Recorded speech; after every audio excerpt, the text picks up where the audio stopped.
यंदाची नवरात्र खूप विशेष ठरणार आहे, कारण यंदा चतुर्थी तिथीच्या वाढीमुळे नवरात्र तब्बल 10 दिवसाचं साजरं होणार आहे। या 10 दिवसात प्रत्येक दिवस एका विशिष्ट देवीच्या रूपाला अर्पण असतो। कोणत्या दिवशी कोणत्या देवीची पूजा करावी, कोणत्या मंत्राचा जप करावा, देवीला प्रसन्न करण्यासाठी काय करावं आणि कोणत्या गोष्टी टाळाव्यात, याचं संपूर्ण मार्गदर्शन आज आपण जाणून घेणार आहोत। चला तर मग नवरात्र 2025 चे हे 10 दिवस कसे असतील, कोणत्या देवीची आराधना करायची आणि या 10 दिवसात देवीची कृपा कशी प्राप्त करायची सविस्तर जाणून घेऊया। 2025 मध्ये शारदीय नवरात्र हे 10 दिवसाचं आहे। सामान्यतः 9 रात्री आणि 9 दिवसाची असते, प्रतिपदा तिथी ते नवमी तिथीपर्यंत। पण यंदा तिथींच्या म्हणजे विशेषतः चतुर्थी तिथीच्या वाढीमुळे किंवा पंचांगानुसार प्रभावाने पूजेचा कालावधी 22 सप्टेंबर 2025 पासून 1 ऑक्टोबर 2025 पर्यंत असणार आहे, ज्यामुळे 10 दिवसाची आराधना होत आहे। 10व्या दिवशी दशमी तिथी असते, त्यात अपराजिता पूजा आणि देवी विसर्जन केलं जातं, जी देवी दुर्गेच्या विजयाचं प्रतीक आहे। आणि दुसऱ्या दिवशी 2 ऑक्टोबरला विजयादशमी म्हणजे दसरा साजरा होणार आहे। आता नवरात्रीचा पहिला दिवस हा 22 सप्टेंबर रोजी असणार आहे। या दिवशी सोमवार आहे। या दिवशी सकाळी शुभ मुहूर्तात साधारणतः सकाळी 6 ते 10 वाजताच्या दरम्यान किंवा पंचांगानुसार घटस्थापना केली जाऊ शकते। यासाठी आपण तज्ञांचा सल्लाही घ्यावा। घटस्थापना करताना स्वच्छ जागी मातीची वेदी तयार करून त्यावर सातू किंवा जव पेरावे। मातीवर कलश म्हणजे घट ठेवावा, त्यात पाणी भरून सुपारी, नारळ, हळद, कुंकू लावावं। कलशाभोवती आम्रपत्रे बांधावी। देवी दुर्गेची मूर्ती किंवा चित्र स्थापित करावं। धूप, दीप, फुलं, नैवेद्य अर्पण करून मंत्रोच्चार करून पूजन पूर्ण करावं। त्याचबरोबर नवरात्रीमध्ये 9 देवींचं पूजन, विशेष रंग, नैवेद्य यालाही महत्व आहे। आता नवरात्रीचे 9 दिवस म्हटले की 9 रंगही आले। यंदा पहिल्याच दिवशी पांढरा रंग आहे। या दिवशी शैलपुत्री देवीची पूजा केली जाणार आहे, म्हणून तूप लावलेली चपाती किंवा हळदीचे प्रसाद या दिवशी देवीला अर्पण करावे। पूजा घरामध्ये पांढऱ्या फुलांचा हार लावावा। उपवासात फळं, दूध असे पेय घ्यावे। या दिवशी शांतता आणि नवीन सुरुवातीचं महत्व आहे। 23 सप्टेंबरला नवरात्रीचा दुसरा दिवस आहे। या दिवशी मंगळवार आहे आणि ही द्वितीया तिथी असणार आहे। या दिवशी ब्रह्मचारिणी देवीची पूजा केली जाईल।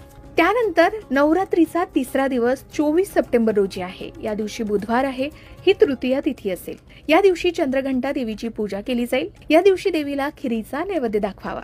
चौथा दिवस 25 सप्टेंबर रोजी गुरुवारी आहे। या दिवशी चतुर्थी तिथी आहे। या दिवशी कुष्मांडा देवीची पूजा केली जाईल। यावेळी देवीला मालपुआ अर्पण करावा। आता 2025च्या शारदीय नवरात्रामध्ये चतुर्थी तिथीची वृद्धी झाल्यामुळे एक तिथी जास्त धरली जाणार आहे। यामुळे साधारणपणे नवरात्र 9 दिवसाचं असतं, पण यंदा 10 दिवसाचं नवरात्र असणार आहे। शरद अश्विन नवरात्र 2025 मध्ये सूर्योदयावर गणवेश पाहताना पंचमी तिथी खऱ्या अर्थानं फक्त एका दिवसाचीच असते।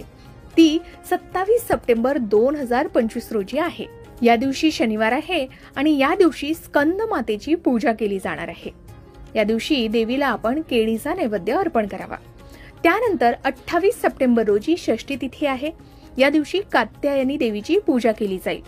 यावेळी आपण मधाचा प्रसाद किंवा मध लावलेली फळं देवीला अर्पण करावी। त्यानंतर 29 सप्टेंबर रोजी आहे सोमवार। या दिवशी सप्तमी तिथी आहे। या दिवशी देवी कालरात्रीची पूजा केली जाणार आहे, म्हणून या दिवशी गुळाचे लाडू किंवा चकली देवीला अर्पण केली जाऊ शकते। त्यानंतर 8वा दिवस येतोय 30 सप्टेंबर रोजी। हा दिवस मंगळवारी येतोय आणि या दिवशी अष्टमी तिथी असणार आहे। या दिवशी महागौरी देवीची पूजा केली जाणार आहे। या दिवशी आपण खोबऱ्याचा किंवा नारळाचा नैवेद्य देवीला अर्पण करावा। त्यानंतर 9वा दिवस येतोय 1 ऑक्टोबर रोजी। या दिवशी महानवमी असणार आहे। या दिवशी देवी सिद्धिदात्रीची पूजा केली जाणार आहे, म्हणून या दिवशी तीळ लावलेले लाडू किंवा तीळ देवीला नैवेद्य म्हणून अर्पण केले जाऊ शकतात।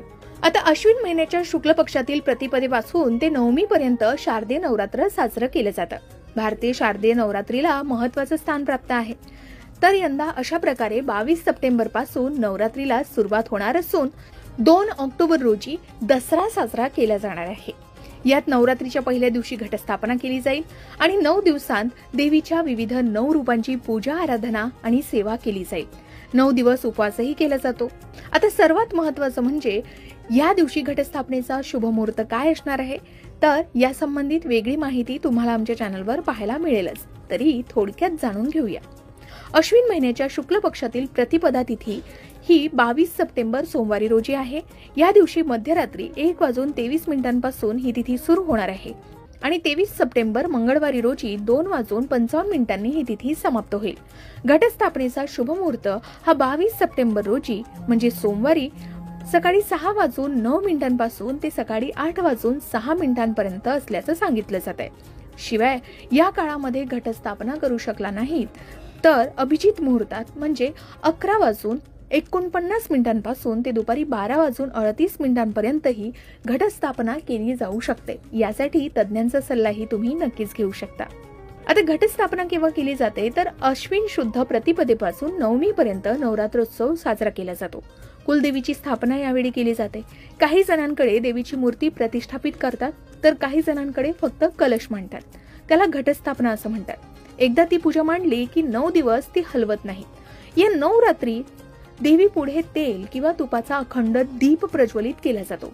देवीची त्रिकाल पूजा केली जाते, म्हणजे दिवसातून 3 वेळा पूजा केली जाते. दुपारच्या पूजेनंतर 9 दिवस फुलांची माळ बांधली जाते. तर अशा पद्धतीनं संपूर्ण नवरात्राविषयी आपण आज जाणून घेतलंय. या 9 दिवसामध्ये उपवास, घराची सजावट, आरोग्यासाठी काळजी आणि गरबा सुद्धा खूप प्रसिद्ध आहे. रंग आणि नैवेद्य ह्या स्थानिक परंपरेनुसार बदलू शकतात, म्हणून आपण स्थानिक गुरुजींचा सल्लाही नक्की घ्यावा. नवरात्रीमुळे शक्ती, समृद्धी आणि विजय आपल्याला नक्कीच मिळतो असं सांगितलं जातं. तर नवरात्राविषयी आणखी काही प्रश्न तुम्हाला पडले असतील तर कमेंट करून नक्की विचारा. त्याची योग्य माहिती देण्याचा प्रयत्न आम्ही नक्कीच करू. अशाच प्रकारे सणावारा संबंधित व्रतविकल्प